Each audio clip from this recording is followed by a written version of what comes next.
Elliot K, welcome to the Think Tank and Superfast Authority. I've invited you into the room because I love how you focus on the power of speaking for positioning. And what better place to talk about this except for in this room where we're looking on how you can build your authority super fast. And the specific topic we are addressing in this session is how to speak with authority and the power of positioning for both speaking as well as awards. Because I know not only do you support people to speak on stages themselves, but you're also the co-founder of the Speaker Awards. So we will be looking at both those elements today. But I want to go straight in and ask you, what impact can speaking have on your authority and credibility? Thank you for having me. That's a good question. So the thing is, in a world where people have fast information flying at them, what a lot of people want is connection, authenticity, and they want to be able to touch, feel, and connect. And one of the fastest ways to do that is through speaking. It's got immediate impact. It can create immediate connection or disconnection, by the way, if it's done poorly or they're not your cup of tea. It gives the people that you want to impact, that you want to work with, support, an instant feel for you. But also, it's still one of the best ways to get across, to have an impact across different types of people, but also different sizes, right? Because you can speak in front of 10 people, that's 10 people you've reached at once, 100, 1,000. And people still really want that. People want the live speaker. People crave that live experience of being in the room. And from a positioning point of view, number one, when you're on stage, it's got instant authority, but then you have to deliver the goods. Also, in terms of, your ability to share the expertise, that is one of the best platforms to do it in. Speaking is still one of the best platforms to do that in. So for building an authority and positioning, when you say expert speaker, professional speaker, don't say public speaker, there's a reason for that, then that instantly positions you in a certain light. Now, of course, you need to do a good job then. You need to deliver well. But that's instant credibility, instant positioning. So these day and ages, right, again, bookers, conference, events, they want implementation, not more information. This is key. So everybody listening, anyone watching, remember, they want implementation, not more information. If I want information, I can Google, I can TikTok, I can YouTube, I can whatever. But what people want implementation, the reason you're booked is because of a problem you're solving, right? And you're the expert to solve it. That's what people want. Unless you're an after dinner speaker, then you're more of an entertainer, right? And a great storyteller. But the mass people are booked for expertise. The 6 inches between our ears, right? Not the 2 inches. That's very small. 6 inches. That's an expert speaker. Now, if you call yourself a public speaker, you're instantly communicating free, right? You're not necessarily communicating that you're paid or you're an expert. Public speaker just means I speak, and it's often because you speak as part of a role or you speak to promote yourself. Nothing wrong with it. In terms of a positioning, expert speaker is far stronger than public speaker. Public speaker just says you do it. You're not pro. You just kind of do it. It's a throwaway. So it doesn't have the impact. So a lot of people are like, oh, I don't get paid. I don't get the inquiries I want. Well, and I look at their profile, like, oh, you're calling yourself a public speaker. Well, that would explain it. I do know that inside your book, Speak, Influence, Sell, you do share the speaker's method, which you outline as the formula to enable you to successfully grow your business through expert speaking. So it'd be lovely, as I say, if you could just run through, I believe there's 6 steps of this to throw with us. Yeah, that's right. There are 6. And it's when we came up with it, we looked at what are the key components that all speakers must have, but also successful speakers have. And that's why we came up with the speaker's method. So the first one is confidence. And we talk about confidence, we don't necessarily mean dealing with nerves. That's a part of it. But a lot of people I work with, a lot of the level speakers I work with, confidence isn't an issue in terms of speaking. But what sometimes is a challenge is the confidence to go to another level. the confidence to receive feedback, the confidence to stand there and truly express yourself and have blowback. It's a different level of confidence. It's the confidence to continuously get feedback and grow. So it's a different layering of confidence. And that's very important. Of course, confidence to speak and nerves is another aspect of it. So one key aspect is confidence, but it's also the confidence to sell yourself. It's the confidence to put yourself out there. It's the confidence to make those calls. So confidence is very tiered, because I do get a lot of people go, well, I'm already confident and I'm not worried about that. Yeah, cool. Then why aren't you getting the bookings, or you're not delivering the talks you want? Well, okay. So then we might look at the structure and it's the confidence to try something else. Do you see? So it's very kind of like layered. The next part is your brand message, i.e. your positioning. Who are you as a speaker? What do you stand for? What's your I am the speaker. What's your positioning? Are you the happiness warrior? Are you the peaceful maker speaker? What is your kind of overall kind of label, in the sense that will get you to stand out? Again, if you just say, I am a wellness speaker focusing on female, right? Versus I'm the period empowerment speaker, very different positioning, you see. So again, it's very much what you're putting out there. What's your so that's your brand message. That's 2. Then 3 is your signature talk. What's the talk you're known for? Sure. And again, I get this. I can talk on so many things, so many topics. Get it? Sure. Even musicians have a single that sells the album. So what's your single that sells the album? That's the way I explain it. And you know what? You're probably better off doing one signature talk for the next 12 months and doing it really, really well than doing loads of little other talks. So signature talk is number 3. Number 4 is get booked. Do you have the assets that get you booked, i.e., a show reel, a website, a speaker website, a one-pager, all the content that helps you get booked, that falls under get booked. Then the 5th one is pitch and sell. So again, how do you sell yourself when you're on the calls? How do you sell yourself in negotiations? And the last one is build profile, right? So build profile is, again, speaking builds profile. Also getting to speak builds profile. But awards also build profile, which we're going to come to a bit later, right? So what are the parts that build profile? So again, awards, but also books. Books build profile. Does every speaker need a book? No, not necessarily. I'm not from that school. I have written books, but that's not necessarily. Actually, what builds the profile is the continuous output of relevant content, getting to speak on that on that expert level, the content you put at that.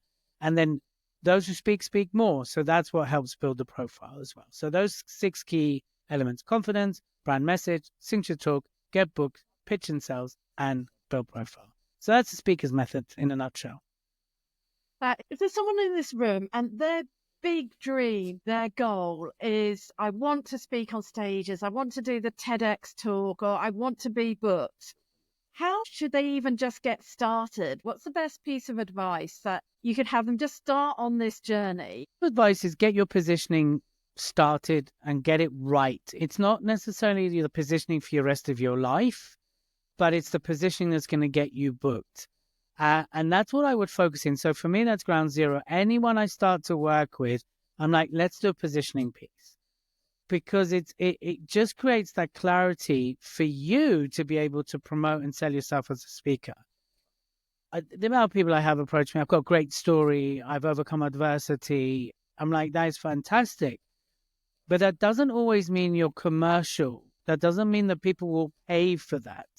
And that's really where the distinguish is, that if you're a public speaker and you just want to share your story, fine, you can get booked. But if you want it to have commercial viability, if you want a speaking business, then it's understanding what part of the story is relevant to the problem you're offering to solve. And that's where positioning is really important. Now, your positioning can change, your positioning can evolve. There's nothing wrong with that.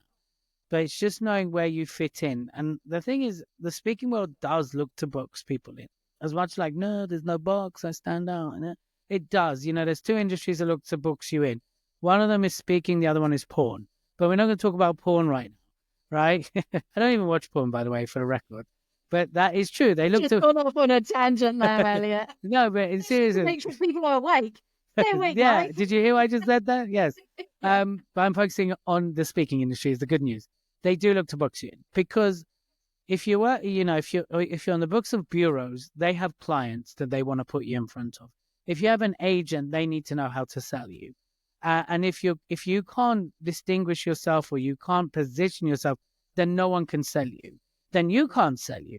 Then you're like, oh, I speak. What do I speak about? I speak about personal development. Oh my God, that's so wide. What do you speak about? I speak about communication. Wow. I speak about wellness. It's so wide that people like, then you're relying on them liking you and going, yes, I like you. I want to book you.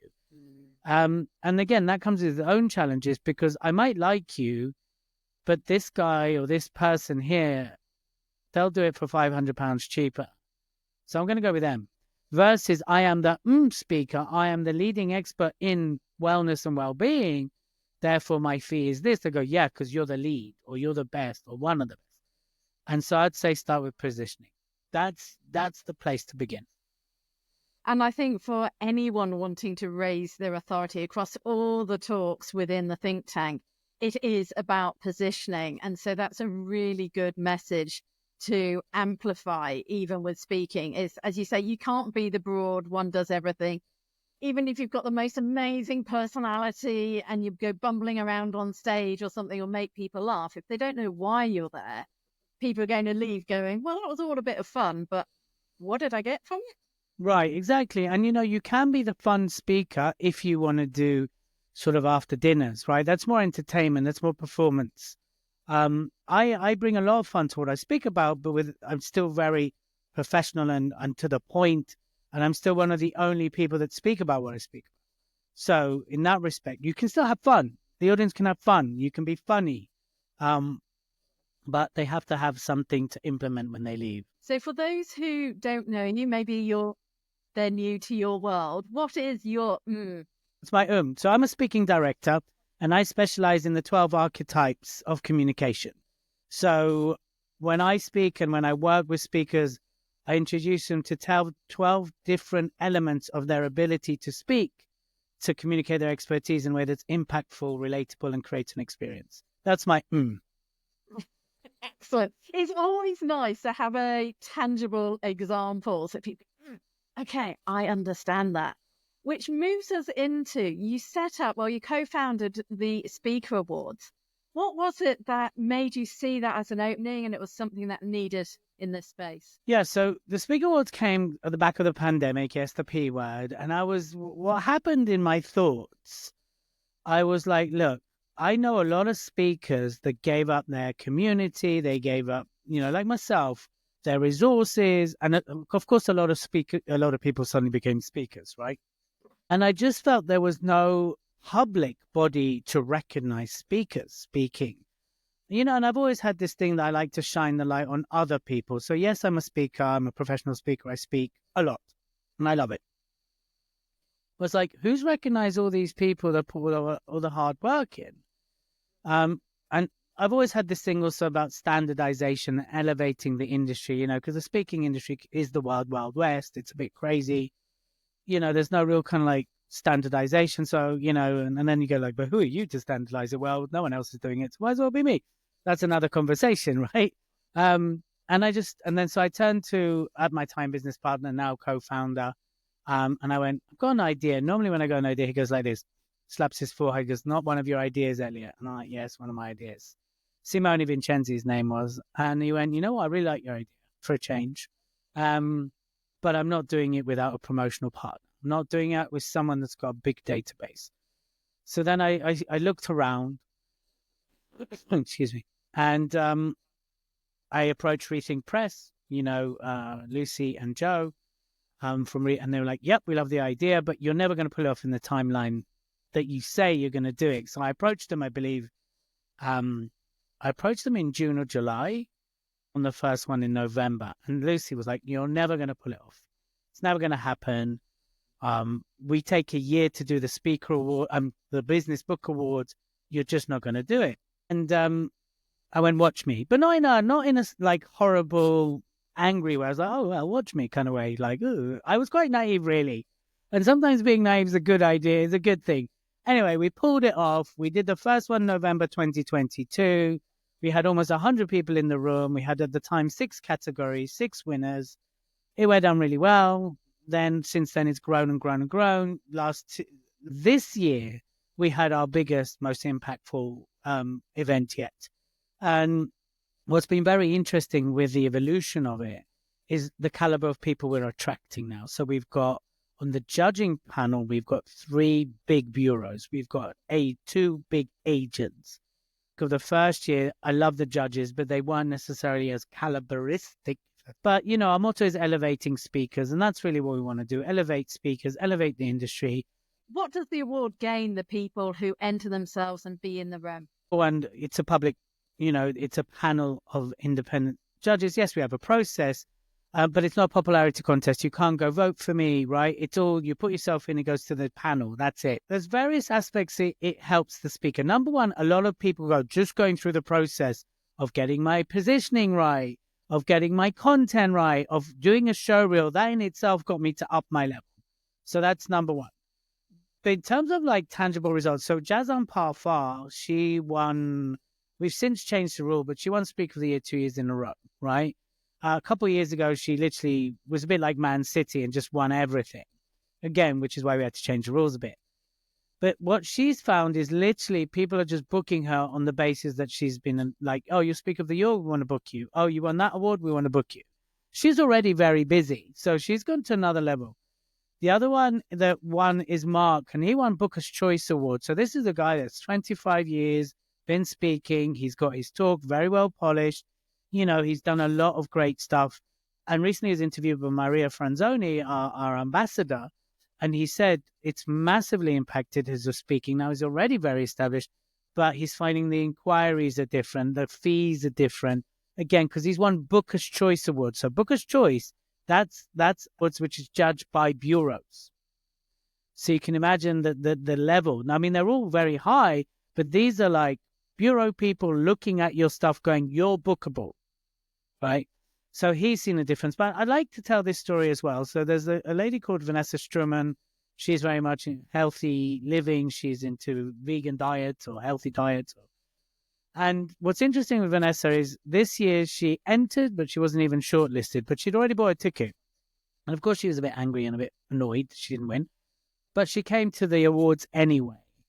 And here's the great thing about Vanessa. Just because of who was in the room, she walked out with 2 bureaus wanting to represent her and a manager wanting to represent her. And she wasn't even on the podium. So the caliber of people at the awards themselves make it worthwhile. And when she told me that, I was like, wow, that's amazing. Because that's what I love about Vanessa's story is even though she was annoyed and pissed off because she wasn't shortlisted, she showed up. And because she showed up, she's able to network. And because she was able to network, she got represented by 2 bureaus and a manager. So that's a great story too.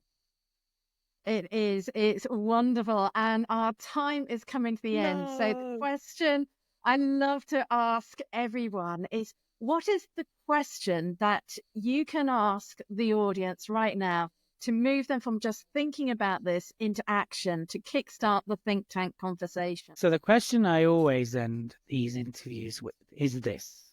When the day comes and we leave this earth, imagine there's a path and that the path is a mirror, right? And you look in that mirror. What are you going to see? Are you going to see the person you became or the person you could have been? And that to me is the ultimate question. Are you going to see the person you could have been or the person you became? I.e. the person you became is someone that did good, had massive impact, was a person that elevated, educated and empowered, whatever capacity that looks like for you, or are you going to see a picture of what you could have been and wished you'd become it? That's my question. I'll leave it to you. That is beautiful. Thank you so much for joining me. And let's now continue the conversation. Bye.